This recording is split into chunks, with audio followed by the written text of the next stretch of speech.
જય જોહાર। હવે આજની આ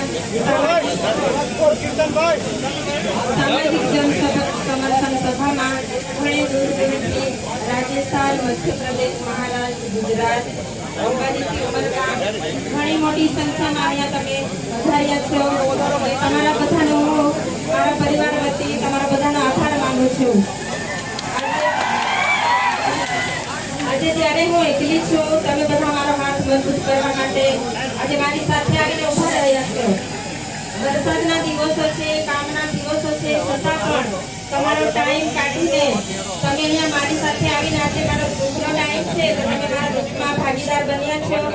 એટલે આવી જ રીતે તમે મને સાથ સહકાર આપતા રહેશો એવી હું તમારી આશા રાખું છું, તમારી પાસેથી અપેક્ષા વ્યક્ત કરું છું।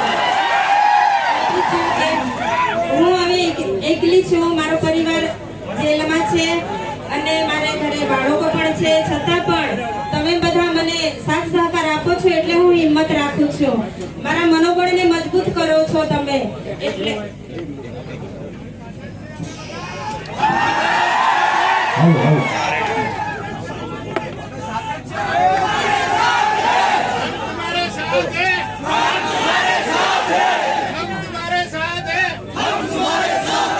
તમારો મને સાથ સહકાર આવી જ રીતે મળતો રહે એવી હું આશા વ્યક્ત કરું છું। અને બીજું, હવે જે 18 દિવસનું બાળક હતું, આપણે બધા જાણીએ છીએ 10 દિવસ જેલ ભોગવીને આવ્યું છે, પણ તમે બધા અહીંયા એકતા બતાવી અને હાલ જાણવા મળ્યું કે જામીન મળ્યા છે। તો આવી જ રીતે બીજા અન્ય લોકો પણ છે, આપણા ધારાસભ્ય પણ છે, એ લોકોને પણ આપણે આવી જ રીતે બહાર લાવવાના છે ટૂંક સમયમાં।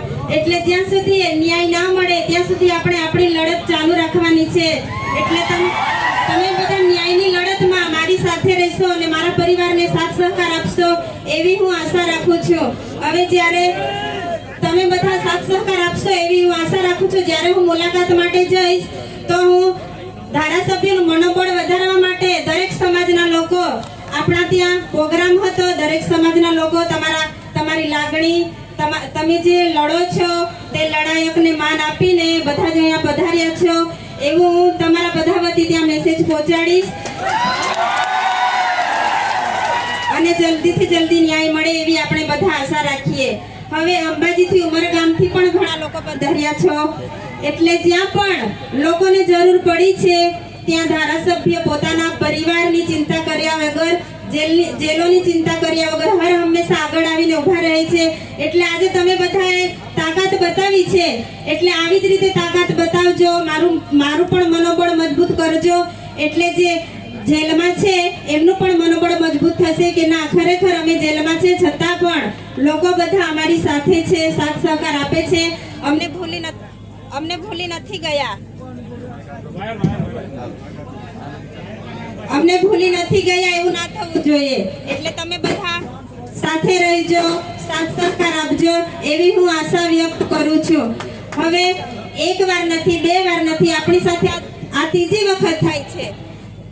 તમે પણ હર હંમેશા સાથ સહકાર આપો છો। જ્યારે પણ હું આમંત્રિત કરું છું કે હું એકલી છું, તમે બધા સાથ સહકાર આપજો, તો તમે બધા ઘણે દૂર દૂરથી અહીંયા પધારો છો એટલે તમારો બધાનો હું આભાર વ્યક્ત કરું છું। અને દરેક સંગઠનના અગ્રણીઓ, વડીલો, ધારાસભ્ય અહીંયા જે પધાર્યા છો તમારો ટાઈમ કાઢીને, એટલે તમારો બધાનો હું ખૂબ ખૂબ આભાર માનું છું।